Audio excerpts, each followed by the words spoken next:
ও মনুষ্যত্ব, এটা মতার হোসেন চৌধুরী লিখেছেন। উনি জন্মগ্রহণ করেছিলেন 1903 সালে আর মারা গেছে 1956 সালে, মানে ভাষা আন্দোলনের 4 বছর পরে সে মারা গেছে। তো এই শিক্ষা মনুষ্যত্বে তিনি কি বোঝাতে চেয়েছেন সেটা আগে বুঝি। শিক্ষা মনুষ্যত্ব প্রবন্ধে তিনি দোতলা ঘরের সাথে তুলনা করেছেন। কয়তলা?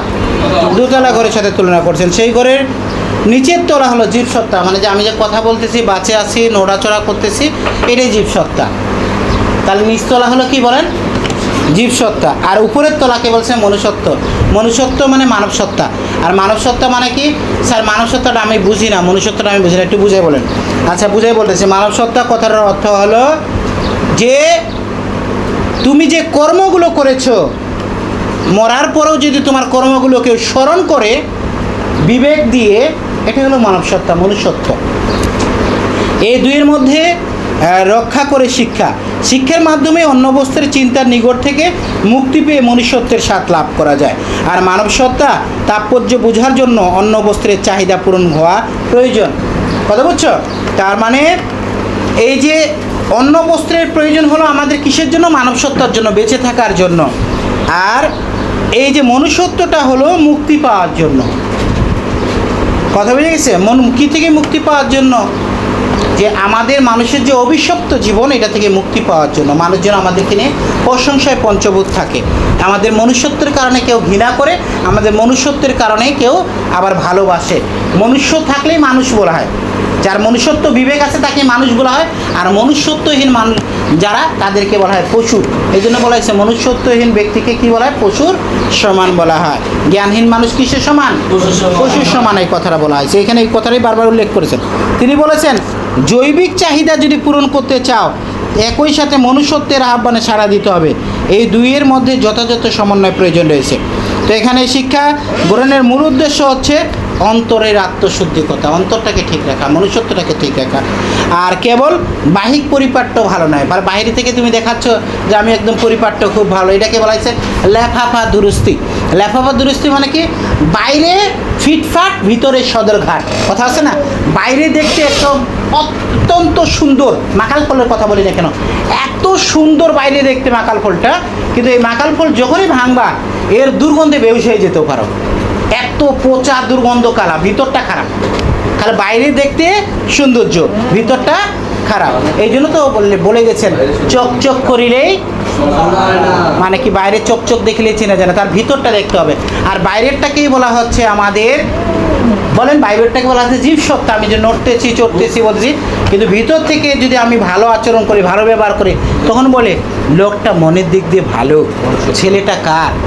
আসলে ছেলেটা মানুষের মতো মানুষ হয়েছে, মনুষ্যত্ব। কথা বুঝছো? কথা বুঝে গেছে? এই জন্য তো বলেছেন স্বশিক্ষিত লোকই মাত্র সুশিক্ষিত। কথার অর্থ হলো কি? যে শিক্ষাটা গ্রহণ করে এবং সেই শিক্ষা অনুযায়ী জীবনটা পরিচালনা করে, সেই শিক্ষা অনুযায়ী জীবনটাকে সে পর্যায়িত করে, তাকেই বলা হচ্ছে মনুষ্যত্ববান মানুষ। এই যে শিক্ষা আমাদেরকে কি করে? মনুষ্যত্বটাকে জাগ্রত করে। এই জন্য লেখক এনে বলছে শিক্ষা ও মনুষ্যত্ব। আগে শিক্ষা, পরে মনুষ্যত্ব। শিক্ষা অনুযায়ী চললেই মনুষ্যত্বটাকে জাগ্রত করা যায়। এই জন্য বলছে অর্থবিত্তের মাধ্যমে কিন্তু আমরা মানুষত্বটা চালাইতে পারি। কথা বুঝে গেছে? অর্থবিত্তের মাধ্যমে আমরা জীবসত্তাটা, সরি আমি একটু ভুল বলছিলাম, জীবসত্তাটা চালাতে পারি, মানে আমার জীবনটা চালাইতে পারি। কিন্তু অর্থ দিয়ে কেউ মনুষ্যত্ব চালাইতে পারবে না। তুমি চোর, তোমাকে যে চোর বলতেছে, 10 জনের মুখ বন্ধ করার জন্য 10 জনকে তুমি টাকা দিয়ে দিলা, বাকি যে আরও 10 জন আছে ওরা আরও 10 জনকে বলছে যে ওই লোকটা চুরি করতে গিয়ে ধরা পড়ছে।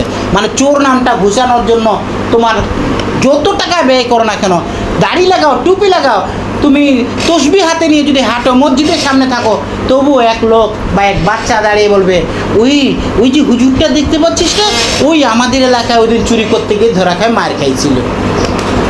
হুজুর হয়েও চোর, হুজুর বলতেছে না, কারণ তোমার চরিত্রে যদি একবার দাগ লেগে যায়, এই দাগ মিশানো যায় না। এই জন্য লেখকরা বলেছেন চরিত্র মানুষের মূল্যবান সম্পদ। তাহলে দুইটা সত্তা, জীব সত্তাটা বড় মনে করো না মানব সত্তাটাকে বড় মনে করো? নো, মানব সত্তা।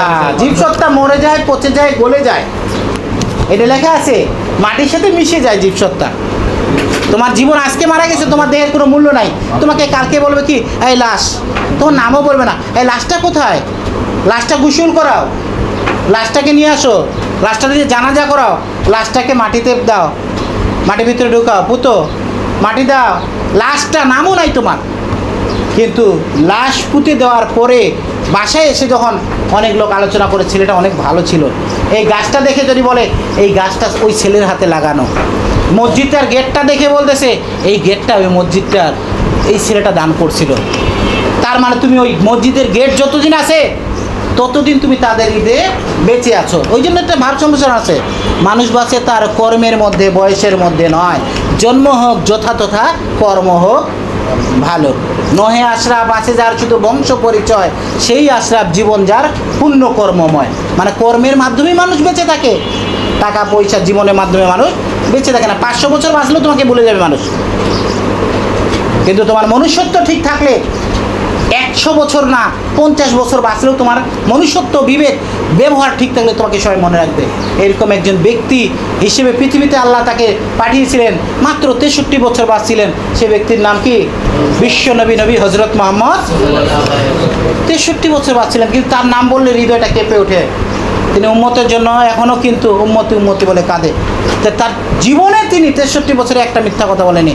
তার মনুষ্যত্ব কেমন ছিল, তিনি তার রোজা মোবারক এখনও তো মদিনায় রয়েছে, তাকে সবাই মনে হৃদয়ে রেখে রাখেছেন। তার জীবনে কোনো কষ্ট গেছে, দুঃখ গেছে, কিন্তু মিথ্যে কথার তিনি আশ্রয় নেননি, কারোর সাথে তিনি খারাপ আচরণ করেননি, তাহলে তার মনুষ্যত্ব গুণে তিনি বেঁচে আছেন।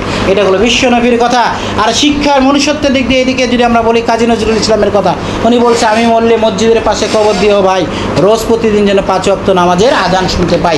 ঢাকা বিশ্ববিদ্যালয় মসজিদের পাশে তার শেষ ইচ্ছা অনুযায়ী, এই গজলের অনুযায়ী তাকে ওইখানে কবরস্থ করা হয়েছে। প্রতিদিন এখন 5 ওয়াক্ত নামাজ তার কবরে কমপক্ষে যায়, মসজিদের সামনে যেহেতু কবরটা, তার ইচ্ছাটা পূরণ হয়েছে। তাহলে তিনি বেঁচে আছেন এখন আমাদের হৃদয়ে। কেন বেঁচে আছেন? তার কর্মগুণের কথার কারণে, কিছু কিছু ভালো গুণের কথার কারণে তিনি বেঁচে আছেন। কিন্তু তার লাশ তো মরে পচে মাটির সাথে কোনদিন মিশে গেছে। মনুষ্যত্বটা হলো সবচেয়ে বড় জিনিস। আর শিক্ষার মাধ্যমে মনুষ্যত্বটা অর্জন করতে হয়। আর মনুষ্যত্ব অর্জন করলে মানব সত্তার দিক দিয়ে মানব সত্তার দিক দিয়ে তুমি সর্বশ্রেষ্ঠ হিসেবে বিবেচিত হবে। মানব জীবনে কেউ সোনা ফলাতে পারে না, কিন্তু সোনার মানুষ হিসেবে গড়ে উঠতে পারে। সোনা কি কেউ চাষ করতে পারে? কিন্তু সোনার মানুষ হিসেবে গড়ে উঠতে পারে। ঠিক আছে? তো এই জন্য এখানে বলা হয়েছে সবচেয়ে শ্রেষ্ঠ দিক হলো মনুষ্যত্বের দিক। কিসের দিক? মনুষ্যত্বের দিক। অন্য বস্ত্র যে আছে প্রাচুর্যের চেয়ে মুক্তি বড়, আর এই বোর্ডটি মনুষ্যত্বের সবচেয়ে বড় পরিচায়ক। তাই আমরা বুঝলাম যে কোনটা শিক্ষা আর কোনটা মনুষ্যত্ব। শিক্ষা ও মনুষ্যত্বের মাধ্যমে দুইটা সত্তা জানলাম, একটা হলো জীব সত্তা, একটা হলো মনুষ্যত্ব। ধন্যবাদ। কোনটা সবচেয়ে বড় বলো তো? এটাই পরীক্ষা হলে লিখবা, এটাই পরীক্ষা হলে লিখবা। এটা গোগ হতে এই লাইনগুলো বসাও, বানিয়েও যদি লেখো এই কথাগুলো লেখো, যত বানাতে পারো, এক লাইনও কেটে যাবে না, যত বানাইতে পারবা তোমরা গগ হতে। আর আমরা অনেকজনে আসি, ছাত্রছাত্রী অনেকজন আসি, ক খ নিয়ে মাতাল হয়ে যায়। আরে ক খ তো তোমাকে মুখস্থই লিখতে হবে। শব্দার্থ দিবে ক খতে, কাকে বলে খতে দিবে, তো এগুলো তো মুখস্থই লিখতে হবে। কিন্তু গঘ উদ্দীপকের আলোকে আর এই মূল বক্তব্যের আলোকে তুমি গঘ লিখতে পারবে। সুতরাং গঘ যেন বাদ না যায়, ক খ যদি চলে যায় বাদ যাক। গঘ হতে 7 মার্ক, ক খতে 3 মার্ক। কোনটার গুরুত্ব বেশি নিশ্চয়ই বুঝতে পারছো। ধন্যবাদ সবাইকে। এটাই হলো শিক্ষা মনুষ্যত্ব সম্পর্কে পরিপূর্ণ আলোচনা।